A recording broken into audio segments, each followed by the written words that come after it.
Hi, Stephen from Owner Discount. Well, there are some more Black Friday deals. They're slowly trickling in. So I've got like 5 or 6 here, which I would like to share with you from various different websites. Of course, they're based in the US where I live. So let's take a look at the first one here. It's actually at Walmart. It's the Acer Nitro 5, the 15.6 inch, 144 hertz panel. So that's nice. You've got a decent panel. Now, it does only have the i5, but that's still plenty for gaming. And it does have the RTX 2060. And the beauty is it does have 16 gigabytes of RAM. So there's no, at this type of price point of $849, you normally expect, single channel RAM. So we've got 2 sticks of RAM here. That is great. Now, to save money, they do have a 256 gigabyte SSD, but they do also include a 1 terabyte hard drive. So at least you do have storage for your games there. Now, it is the previous gen design. So that means at the back, you've got the heatsink. You should have one central heatsink at the back there. There's none here at the sides. There's that there. But looking at it, it looks like the previous gen design, I think. But still, you do have fan control, which is great. That does help it to cool down. And you probably can still perhaps undervolt it, certainly if it's got an older BIOS on this. That's not bad. $849 for a 2060. Now, if you do want to step up and get an i7, get a 6-core CPU, Amazon do have one with game with the 2060, but you're talking about $1,000 here, so you are paying a little bit more. Again, you do have the 16 gigabytes of RAM, the same 256 gigabyte SSD, but I think you forego the 1 terabyte hard drive. So I think that Walmart one is certainly the better option here, but still $1,000 for a 2060. That's where Nvidia have been saying that we needed to be at, and we're starting to see that now. So that's nice. We also have at Walmart the gateway laptops. Now, I've been asked to review some of these, and I do plan to do that. Now, there's only one left here, but it's the Gateway Creator Series 15.6 inch. It's an RTX 2060, the i5, but only 8 gigabytes of RAM. So that's exactly what I've been telling you. They do cut corners here, so I do recommend you definitely put another stick of RAM in here. You do get the 256 gigabyte SSD. But you do get the Xbox Game Pass for PC. Now, I'm not sure, that's $4 a month, isn't it? So if you do get that, I don't know for what period, that could be quite good. But it's $850, and it looks quite a nice looking laptop. It's got some good ports. I see it's got mini display port and all the video outputs at the back. And it also does have a SD card reader from what I can see. So I think all in all, that's not a too bad looking laptop at all. Yeah, so it does have an SD card reader as well. I like it. It's a nice clean look. Very good for like a business setting or anything. At $850, you can't go too far wrong. Now, the Asus ROG Zephyrus G14. Now, this is one of my favorite laptops this year for sure. It's a 14-inch laptop, and it's only $1,200. It's been reduced by $250, and it's at Best Buy. Now, yeah, I paid $1,450 for this, and it is a very, very nice laptop indeed. And it's got a fingerprint reader, which is really good. Also has an ergo lift hinge, which does help the airflow come up underneath to help try and keep it cool. Now, of course, it still runs a little bit hot, in performance mode it gets hot.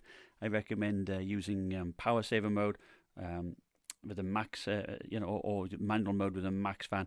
Also, there's the registry tweak you can do to lower or limit the turbo boost. People have been doing that successfully. So it is manageable, the heat. Now, you do have a 120 hertz panel, so that's not too bad, but it does have quite a low response time. It's about 35 milliseconds, so ghosting wise it's similar to a 60 hertz panel, I recall, but it is FreeSync, so you don't get the tearing, so that's not bad. Now, you do have one M.2 slot, which that's one reason why I didn't keep it, as I wanted more storage, but they only got the one. Now, you do have one stick of RAM, whilst the other is actually soldered to the motherboard. And you do get 16 gigabytes. I'm not a great fan of soldered RAM, but that's the way Asus goes these days. Now, the battery is one of the big things. It's got a 76 watt hour battery, and that lasted 7.5 hours of runtime for me. Now that was very, very good. So it's really portable. I mean, we're talking 3 pounds 11 ounces in weight, and also gaming on battery was about an hour and a half, which is unprecedented. Really, that was pretty decent. Now, the CPU on it is a 4900HS. Now, that was pretty much comparable to the desktop 1700X 8-core CPU. So that's not bad. It's such a small, thin device, really. And, of course, you've got the 2060 Max-Q, and that performed great. So you do get access to some of the ray tracing games, of course, there. Now, it's lightweight because not only is it small, but, it's made of magnesium alloy. And you'll notice you've got a various series of holes here at the top. That's the matrix display. So for a higher price, like I think it's $2,000, you can get one which can do animated GIFs and logos on there should you wish. Now, the one thing I didn't like was the key. The keyboard was okay, but the key lighting wasn't so good. It was sometimes hard to see the keys, certainly in subdued lighting conditions, and the lighting wasn't uniform across the keys, so it was probably the worst part. But the speakers were fantastic, nice and loud, probably one of the better ones I've heard, good bass, and all in all I was pretty impressed with that. Now the next one, also at Best Buy, is the Razer Blade 15. Now it's a base model, so it has no SD card, but it is a 4K OLED, 16 gigabytes of RAM, the RTX 2070 Max Q with 512GB SSD, and the i7. Now this has been reduced $400. Normally it's $2,300.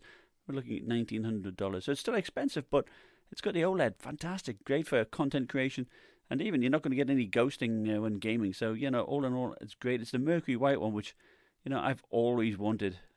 I've always had a soft spot for the Mercury White one. It's got the AX201 Wi-Fi. So, it's going to have good Wi-Fi coverage, and it does have Thunderbolt 3 should you want to use that. So, that's not bad. From HP, there's a couple from HP I noticed. We've got the HP laptop, the 15. This is with the RTX 2070 Max Q and the i7 10750H. So, again, only 8 gigabytes of RAM, so that is a shame.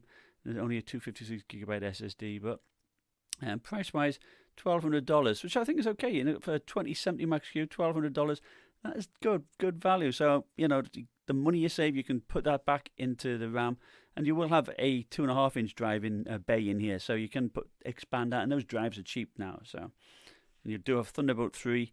Now I suspect, it's got a 69 watt-hour battery. I do suspect that it's connected. The display's connected to the dedicated GPU, and in a runtime, you'll get about 2.5, max 3 hours. That's the downside of this. But I'm not sure whether you'll get G-Sync on it. I say you may well do. Mine certainly got G-Sync with the 2080 Max Q, and that's certainly nice to have. But all in all, it's a solid build, solid aluminium construction, and mine runs nice and cool as well. And finally, we got the 17-inch. So I did really like the 17-inch. I tested the 2060 model. Now this is the 1660 Ti with the i5. Okay, it's just gained 8 gigabytes of RAM. I don't know why HP do this, but so you definitely put another stick in there. 256GB SSD. Of course, it's $980. So it's not too bad. I wish it was an i7, but I certainly thought it was a very nice laptop. Again, it's got a 70 watt-hour battery, which gave me the same as the 15-inch, 2.5 to 3 hours. Now there's no G-Sync on this, and I think it probably still runs off the dedicated GPU, of course, so hence the lower battery life. Now you do have a 144Hz panel, so that's certainly pretty good. It's about 278 nits I measured on mine, and you do have a 1 M.2 slot. Now higher end models, the 2070s and the 2080s, you do actually get 2. There was space for the second one, but there was no connector on my 2060 model, so I suspect the same here on the 1660 Ti.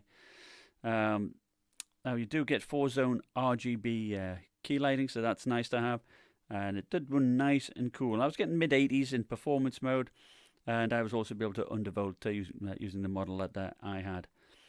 So anyway, I think there's some decent deals in there. Certainly it's good to see some of the 2060 models below the $1,000 mark. Anyway, happy shopping. Remember, like, subscribe, and I'll also put some of the links down in the description, of course. See you next time. Bye.